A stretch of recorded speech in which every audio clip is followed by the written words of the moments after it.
Hello guys, welcome back to my YouTube channel. আজি মই আপোনালোকৰ লগত কেইটামান কথা পাতিবলৈ আহিছো। মানে আপোনালোক সকলোৱে হয়তো ষ্টৰী বহুত ভাল পায়, হয় নে? ষ্টৰী বাৰু শুনিবা চাই মই বহুত ভাল পাওঁ। গতিকে আজি আমি এটা ভুটিয়া ষ্টৰী আলোচনা কৰিম। আৰু সেই ষ্টৰীটো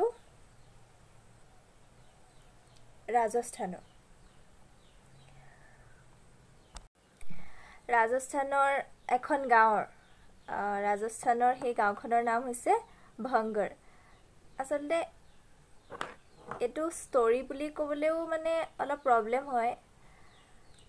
ৰিয়েল ষ্টৰী বুলি ক'লে শুদ্ধ হ'ব।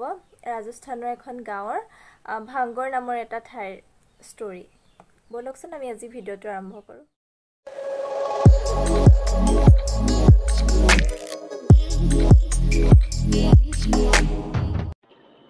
এই ফৰ্টটোৰ বিষয়ে কথা পতাৰ আগতে আপোনালোকক মই কেইটামান এই ভাংগৰ ফৰ্টৰ ভিডিঅ' ফুটেজ আপোনালোকক দেখাই ল'ব বিচাৰিছোঁ।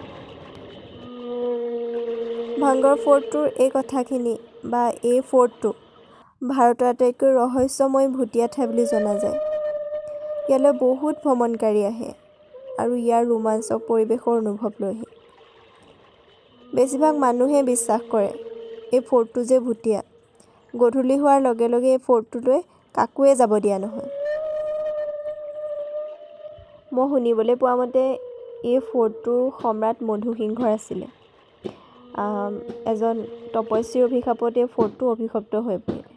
আৰু সেই সাধুজনৰ অভিশাপত পৰি ভাংগাৰৰ এই গোটেই ঠাইখিনি অভিশপ্ত চহৰলৈ ৰূপান্তৰিত হৈ পৰিল। আৰু ইয়াক কেতিয়াও পুনৰ নিৰ্মাণেই কৰিব পৰা নগ'ল। আৰু এটা ৰহস্যময় কথা এইটো যে যাৰ অভিশাপত এই ঠাইখন অভিশপ্ত হৈছিলে সেই সাধুজনৰ অৰ্থাৎ গুৰু বালুনাথৰ সমাধি এতিয়াও ইয়াত পোৱা যায়। গাঁওবাসীসকলে যদিও এই ভাংগৰ ফৰ্টটো ভুটীয়া ঠাই বুলি কয়, তথাপিও বিজ্ঞানীসকলে আজিও বিশ্বাস কৰা নাই। গাঁৱৰ লোকসকলে কোৱা মতে ইয়াত হেনো কোনোবা মহিলাই চিঞৰ বাখৰ কৰি থাকে, কান্দি থাকে, ফৰ্টটোৰ পৰা গানৰ শব্দ আহি থাকে বোলে। আকৌ কোনোৱে কোৱা মতে ইয়াত বোলে ভূতৰ ছাও ঘূৰি ফুৰে। সেইকাৰণে ছানছেটৰ পিছত কোনো মানুহকে ফৰ্টৰ ভিতৰত সোমাব নিদিয়ে। আৰু যদি সোমায় তেন্তে তেওঁলোকে ভাবে যে কেতিয়াও তেওঁলোক তাৰ পৰা ওলাই নাহিব।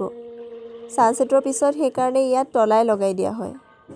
এই কথাখিনি কিমান সঁচা কিমান মিছা সেইটো মই নাজানো, কাল্পনিকো হ'ব পাৰে, কিন্তু কিবা এটা যে নিগেটিভ শক্তি আছে সেইটো খাটায়।